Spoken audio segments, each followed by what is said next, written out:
আসসালামু আলাইকুম এভরিওয়ান, পর্দার আড়ালে সবাইকে স্বাগতম। দেশ ও দেশের বাইরে যে যেখান থেকে আমার ভিডিও দেখছেন, আশা করি সবাই ভালো আছেন। আলহামদুলিল্লাহ, আমরাও ভালো আছি। আজকের ভিডিওটা আমি কিচেন থেকেই শুরু করতেছি, সকালের দিক দিয়ে। আসলে এই ঝুড়িতে পেঁয়াজ আলু রাখা হয়েছিল, কারণ রাখতে রাখতে দেখা যায় অনেকগুলো আলু অনেক পচে গেছে, যার কারণে ঝুড়িগুলোতেও দাগ দাগ হয়ে আছে। আলুর রস পড়ে, পেঁয়াজের রস পড়ে।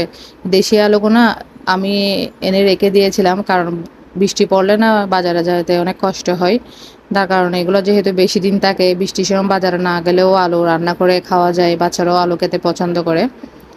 দেখতেছি অনেকগুলো পচে গেছে, অনেকগুলো খাওয়া হয়েছে। এখন পচাগুলো বেছে ভালো করে পরিষ্কার করে নেব, সেই সাথে জুড়িগুলোও ধুয়ে পরিষ্কার করে ফেলবো।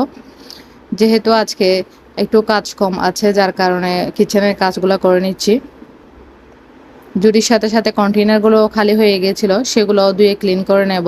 যে একটা একটা ধুতে চলে এসেছি সবগুলা একসাথে করে। প্রথমে আমি হট বক্স ধুয়ে নেব, যেহেতু কালকে নাস্তা বানিয়েছিলাম, হট বক্সে রেখেছিলাম খাওয়ার পরে যেগুলো ছিল। তো এটাও ধুয়ে এখন একটু শুকাতে দেব, তারপরে পেঁয়াজের জুড়িগুলো শুকাতে দেব। এগুলো ধুতে ধুতে কিছু কথা আপনাদের সাথে শেয়ার করি। এখন করোনা প্রচুর পরিমাণে বেড়েছে, হসপিটালেও ডেলি একজন দুইজন করে মারা যাচ্ছে। তার কারণে বেশিরভাগ মানুষের কাছে পাওয়া যাচ্ছে করোনা। সবাই স্যানিটাইজার ইউজ করবেন, সেই সাথে মাস্ক পরবেন বেশি বাইরে যাওয়ার সময়, যেখানে যান না কেন। আর বেশি বেশি হ্যান্ড ওয়াশ ইউজ করবেন, সাবান দিয়ে হোক ভালো করে হাত ধুয়ে ফেলবেন। সবাই ঠান্ডা থেকে দূরে থাকবেন। আসলে 2020 সালের কথা মনে পড়লে না অনেক কষ্ট লাগে, কারণ অনেক মানুষ মা হারিয়েছে, বউ হারিয়েছে, সন্তান হারিয়েছে, অনেক আত্মীয় স্বজন হারিয়েছে এই করোনার কারণে। তাই সবাই সুস্থ থাকবেন, বেশি বেশি পরিবারের সবার খেয়াল রাখবেন। সবাইকে যেখানে যায় না কেন মাস্ক, হ্যান্ড ওয়াশ, স্যানিটাইজার এগুলো ইউজ করতে বলবেন বেশি বেশি করে, যেন সবাই নিরাপদ থাকে, সুস্থ থাকে। বাসায় বাচ্চা থাকলে আরও কেয়ারফুলি থাকবেন। এবং সবাই দোয়া করবেন আমাদের জন্যও, আল্লাহ যেন সবাইকে ভালো রাখেন, সুস্থ রাখেন। সংসারের কাজে সংসারের জিনিসগুলোকে নিজেকে যত্ন করতে হয়। সংসারের জিনিসের যত্নের সাথে সাথে নিজেরও যত্ন নিতে হয়, কারণ সংসারটা না একটা মায়ার জায়গা। এই জিনিসগুলো না একদিনে সব কিছু হয় না। ছোট ছোট একটা একটা করতে করতে অনেক কিছু আমরা সংসারের জন্য কিনি এবং জোগাড় করি। সব কিছু একদিন দেখা যায় অনেক কিছু হয়। তাই সব জিনিসকে ছোট বলেন বড় বলেন সব কিছু যত্ন নেওয়া উচিত, তাহলে সুন্দর থাকে এবং পরিষ্কার থাকে।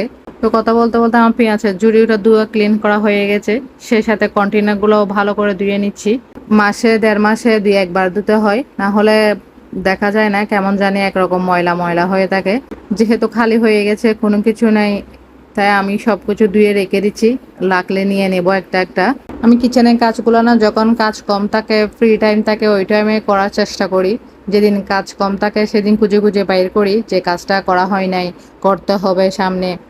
তো সময় থাকলে ওই টাইমে কাজগুলো খুঁজে বের করে করে ফেলি, যেহেতু কষ্ট না হয়। অল্প অল্প করলে না কোনো কষ্ট হয় না, একসাথে করাটা যে অনেক বোঝা হয়ে যায়। মানুষ বলে না 10-এর লাঠি 1-এর বোঝা। তো কথা বলতে বলতে আমার পেঁয়াজের ঝুড়ি কন্টেনার সবগুলো ধোয়া হয়ে গেছে। এখন একটু রোদের মধ্যে দিয়ে আসবো বাইরে, খোলা ব্যালকনিতে।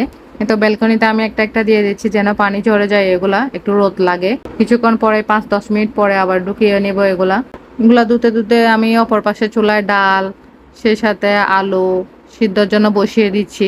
একসাথে চুলার রান্নার কাজও হয়ে গেল, বাকি ঘরের কাজগুলো হয়ে যাবে। আজকে দুপুরের খাবার একদম সিম্পল ভাবে করব, আলু ভর্তা ডাল, সেজন্য আলু সিদ্ধ করার জন্য দিয়ে দিয়েছি। তেলের ঝাড়গুলো রিফিল করে নেব, যেহেতু তেল শেষ হয়ে গেছে। বড় বোতল ওগুলো তো শেষ হয়ে গেছে, তা ছোট ছোট বোতলে নিয়ে নিচ্ছি। যখন যেটা শেষ হয় তখন সেটাই নিয়ে নিই। একসাথে অনেক সময় নেওয়া হয়, অনেক সময় নেওয়া হয় না। সে সাথে 10টার নাস্তাটা করে নিচ্ছি আমি। বাচ্চাদেরকে স্কুলে দিয়ে আসার সময় সমোসা নিয়ে এসেছিলাম, পরোটা ছিল বাসায়, এগুলা নিয়ে একসাথে বসতেছি। কারণ শুধু কাজ করলে তো হবে না, কাজের ফাঁকে ফাঁকে সব কিছু করে নিতে হয়, খাবারও খেয়ে নিতে হয়, তাহলে যে ক্লান্ত হয়ে যায় না।